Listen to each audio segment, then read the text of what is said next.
Continuing to watch all these Resident Evil movies day after day, I'm not gonna lie, even though I'm a huge fan of this franchise, I am a fan of it, I like the games, I like, well, some of the games, and the movies are enjoyable to me in some sorts, but after keep watching them, it's getting me more excited for the new one. I don't know about you guys, but I'm just starting to get a little bit more excited for the final movie coming out this Friday. So let's talk about probably maybe my favorite, Resident Evil Extinction. The third installment to the Resident Evil franchise, and usually a third time is the charm. And honestly, in deep thought, I really took time to think about this. This is why this is kind of a late review. It's like 1 o'clock in the morning, I have school tomorrow. But I had to think about this. I was like, do I think this is my favorite? I mean, after really looking at this movie and watching it, of course, I was like, is this my favorite? And in all honesty, if I really think about it, I feel like this one has a great combination of what the first one was and the second one was,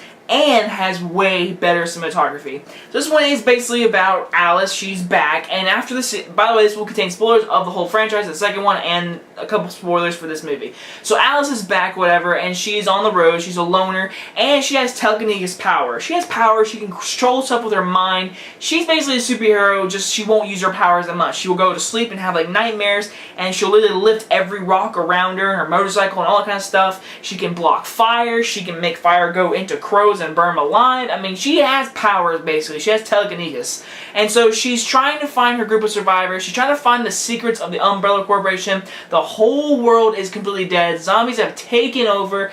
And the Umbrella Corporation is at this small little base, this new kind of hive, whatever, where like the guy from Game of Thrones and his science experiments have Alice clones, and they're using them trying to figure out a secret about her and what her, like, this antivirus does for the virus, and how this can affect other people. And they're using clones of Alice because she was the one who has the power. So they're trying to use clones to like use her in tests, whatever. In the beginning of the movie, it does start off like the first one. She's stuck in the house, whatever, and it turns out she gets like murdered, and you're like, wait a minute, what? And then you find out she's a clone. There's like literally hundreds of clones of her. And so the main Alice is going through the desert. It's Vegas, and it is hot. This movie has, and honestly, the best cinematography out of every single one of them. The movie looks, I'm going to tell you the truth, the movie looks good. I mean, the directing is really good. It's a different director, not Paul W.S. Anderson. He wrote the movie, of course, so the dialogue's not the best in some scenes. But the main survivor core group, the other people who survived the Raccoon City thing, like the black guy from Next Friday, he's in the group. The soldier guy, he's in the group. Like, they all stick together, and they have a big group with kids and everything. They're trying to survive. And it has that feeling of like survival, and like they could die, and like they're trying to survive, and they have a plan. When they go up to a place, they set up, they make the area clear. It's really cool, and it just feels like a survival movie. And I gotta give it credit in that. And I love the crow scene. The scene where all the crows like attack the people, whatever. It's an entertaining scene. It's actually an intense scene. And I do love the scene how Alice uses her telekinesis with the fire, with the flamethrower, and she like burns the whole thing. It's a really cool shot. It's an awesome scene. And so when Alice joins them together, they're trying to travel through the desert, whatever, and then they get attacked by zombies, whatever, because the guy from Game of Thrones they found Alice, and they can now control her with their eyes, whatever. There's one scene where she's fighting zombies, whatever, and they click the computer and she just freezes. So the Umbrella Corporation does have sort of control onto her, but you don't know the real secrets of why her. And this movie sets up a lot of questions still to this day that aren't even answered. Why was it Alice?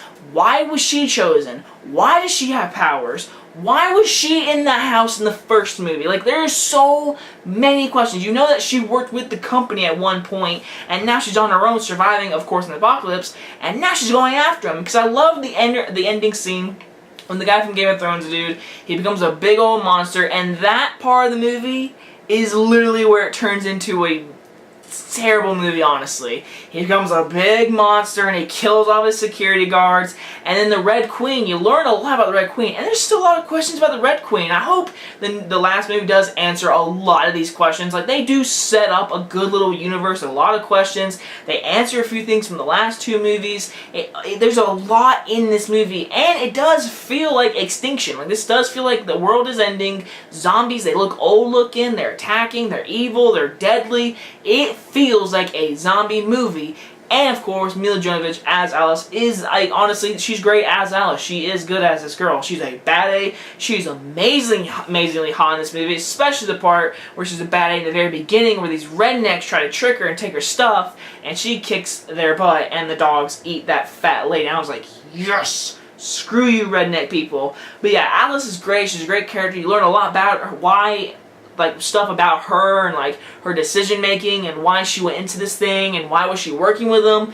And then there's a lot of more questions about the powers and the clones, and the very end after she defeats the monster, which is really cool because it's a reference to the first one, how like the lasers like killed the monster. And I thought that was really cool. They went a throwback to the original, and it does leave questions of like, why is there all these hundreds of clones? And it ends with a clone waking up and actually saving Alice. And then she, I guess in the sequel, which does happen, spoiler alert, she's going to use these clones to her help to defeat the Umbrella Corporation. And it ends like that. So it does leave you hanging for a fourth movie. So overall, what do I think of this movie? I think this movie has really good cinematography. It's got some really intense and awesome action scenes. There are some terrible CGI moments, especially when a guy falls off a railing thing and he hits his head on the metal bar. And when that monster uses his 3 fingers and attacks that guy with the eyes and the mouth, that was a terrible CGI. There are some terrible CGI moments, but overall, this movie has a lot of questions. It sets up some stuff. It sets a cool little mystery of why Alice and everything. And I have to admit, I do very much enjoy this movie just a little bit more than the first one and the second one, because it brings all the mystery and pressure and questions from the first one and all the entertainment value in the second one, and then really good cinematography, and puts that together.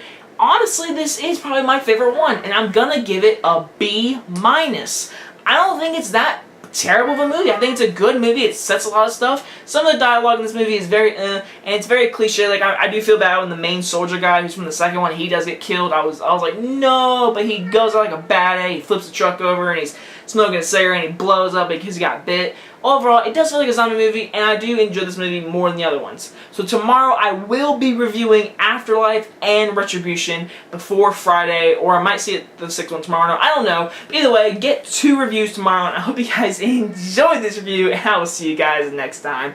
Bye-bye, guys!